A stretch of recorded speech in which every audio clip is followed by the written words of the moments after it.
Chapter 33. Showing a lady's fierce compassion and the delivery of a liberating, though painful, truth. The view from their upstairs table at City Extra was offensively beautiful. The late morning sun turned Sydney Harbour into hammered silver, ferries churning white wakes as they crisscrossed between the quay and Manly. The Opera House rose against the cloudless sky, its sails catching the light with architectural perfection.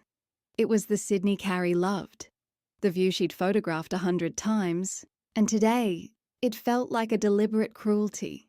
They'd left most of their luggage downstairs, tucked into a corner where the restaurant staff kept watch.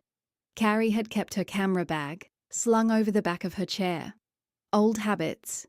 Their coffees arrived. Flat white for Carrie, long black for Lucy, cappuccino for Crispin. Lucy had ordered a blueberry muffin, Crispin a croissant. Carrie a slice of banana bread she immediately regretted. The food sat largely untouched, a prop for the performance of normalcy.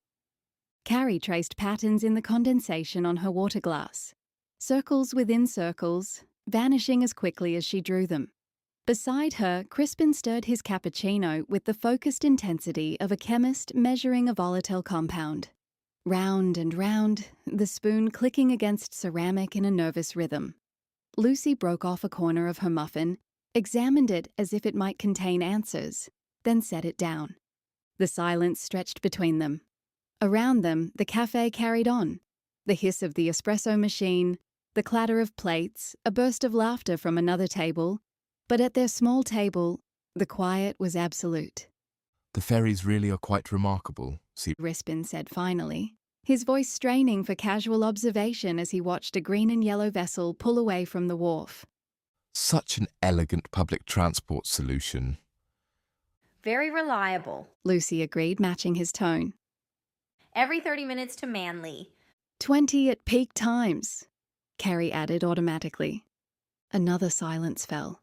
Through the window, a seagull landed on the railing outside, cocked its head at them, then flew away.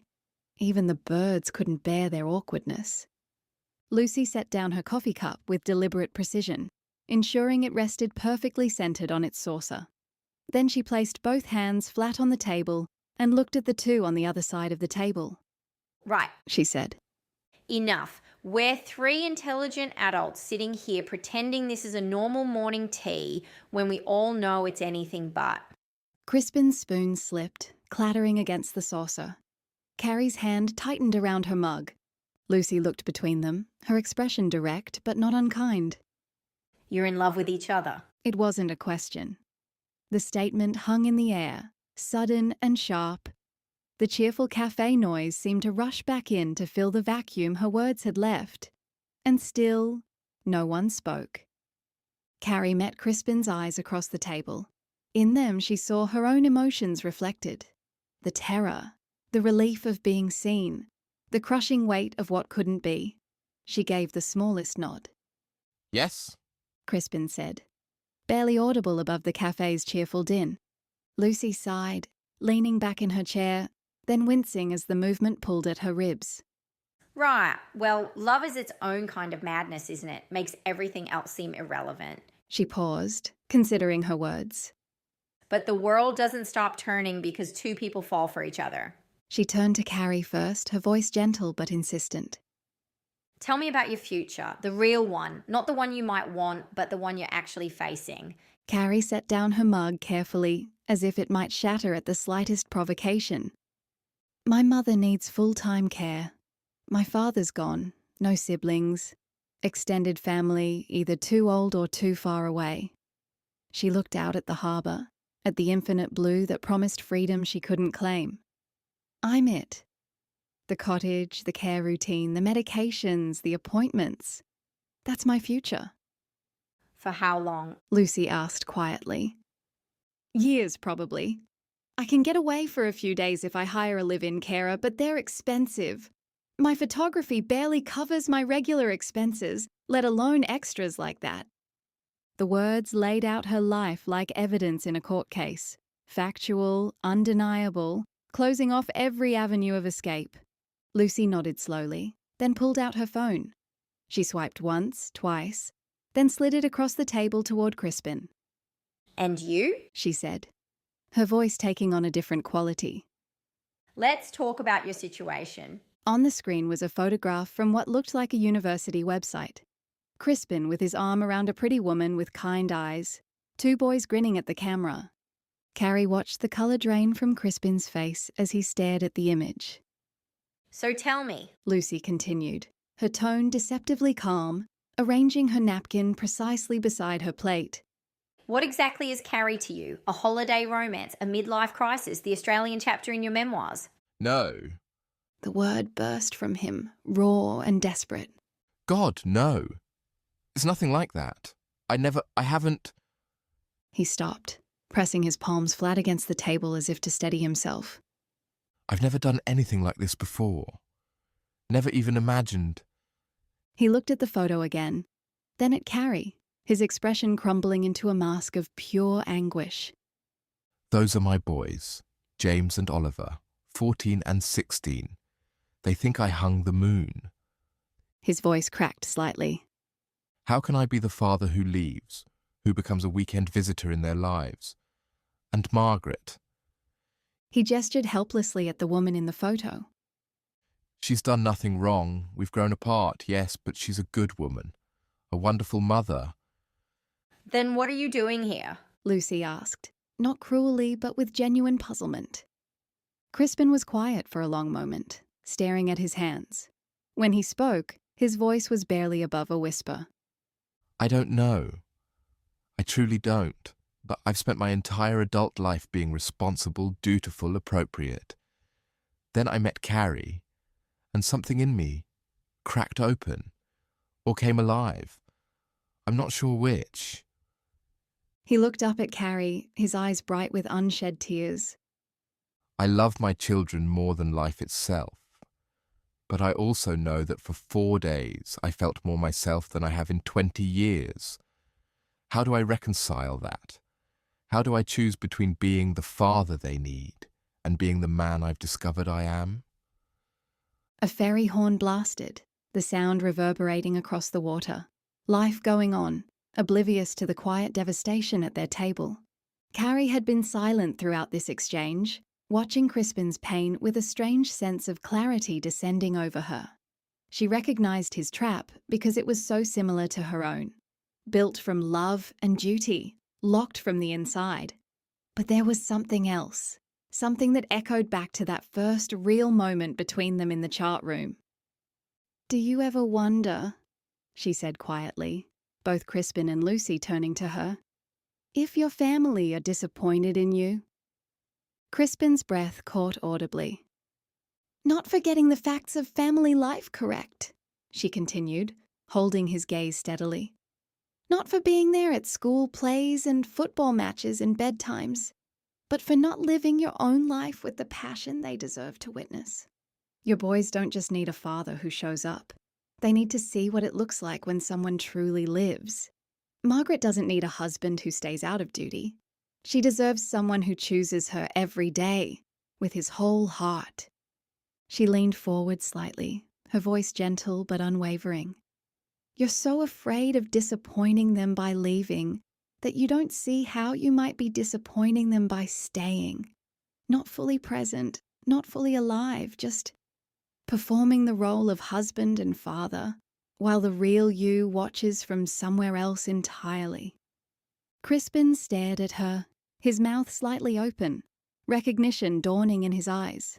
It was the same look he'd had in the chart room when she'd first asked about the ghosts being disappointed in him. That expression of being truly seen, of having someone articulate a truth he'd never allowed himself to acknowledge. That's what you asked me. He said wonderingly. About the ghosts, about living with passion. And you knew the answer then, Carrie said. You've always known it. The silence that followed was different. The hiss of the espresso machine, the clatter of plates from the kitchen, it all seemed to recede, leaving a pocket of intense quiet around their table. It's not that simple. Crispin said finally, but his voice lacked conviction. No, Lucy agreed quietly. it's not, But Carrie's not wrong either. Living a half-life causes its own kind of damage, slower, quieter. She smiled ruefully. In my books, I'd give you both a convenient solution, a miraculous job offer, a sudden inheritance. But real life rarely provides such tidy resolutions, does it? She looked between them. The truth is there's no good answer here. No solution that doesn't hurt someone. That's what makes it tragic. The heart wants impossible things, while duty remains steadfastly possible. Crispin's hand moved across the table, not quite reaching for Carrie's but hovering in the space between them. I would stay if I could. He said quietly. I would change everything if it were possible. I know, Carrie said, not moving her own hand to meet his. But it's not possible. We both know that. So what do we do? He asked, the question almost childlike in its simplicity. Lucy signalled for the bill. The simple, practical gesture cut through the emotional impasse, and Carrie felt a jolt of gratitude for her friend's impeccable timing. You finished this morning. Lucy said, her voice gentle but firm. You say goodbye properly and then you go back to your lives and try to be better in them because of this, not worse. Love can never be negative, not unless it becomes obsession. The waitress arrived with the bill. Crispin reached for his wallet automatically, his movements mechanical. Carrie folded her napkin into smaller and smaller squares, needing something to do with her hands. I'll get my car, Carrie said, standing abruptly. The chair scraped against the floor, too loud in the sudden quiet that had fallen over their table. It's parked at the Opera House. 15 minutes there and back. I'll grab my bags from downstairs. She looked at Lucy, a lifetime of friendship compressed into a single glance. Lucy nodded, understanding without words. Take the time you need. I'll handle this. Carrie walked away without looking back, down the stairs to the ground floor where she retrieved her luggage from the corner where the staff had been watching it. Her duffel bag was heavier than she remembered. Or perhaps she was just tired. Out into the assault of Sydney sunshine, wheeling her small case behind her, the harbour glittered mockingly. A couple kissed against the railing. A busker played something jaunty on a guitar. Life went on, relentlessly normal. She had known grief, she had known disappointment. But this ache was different. It felt clean somehow. A wound earned, not inflicted. The walk to the car park felt both endless and far too quick. She descended into the concrete coolness, found her little Polo waiting faithfully where she'd left it. Such an ordinary car for such an extraordinary day. She loaded her luggage into the boot, arranging it carefully to leave room for Crispin's mountain of bags. As she sat in the driver's seat, key in the ignition but not yet turned, her phone buzzed. Lucy. At pickup point. He's trying very hard to be brave, be gentle with him and with yourself. Carrie closed her eyes, drawing in a sharp breath against the knot of grief tightening in her throat. She held it until her lungs burned, then let it out in a slow, shuddering release. In a few hours, Crispin would be on a plane back to London, back to his family, back to his life. And she would drive north to the cottage, to her mother, to her own cage. But first, she had to drive him to the airport. One last journey together.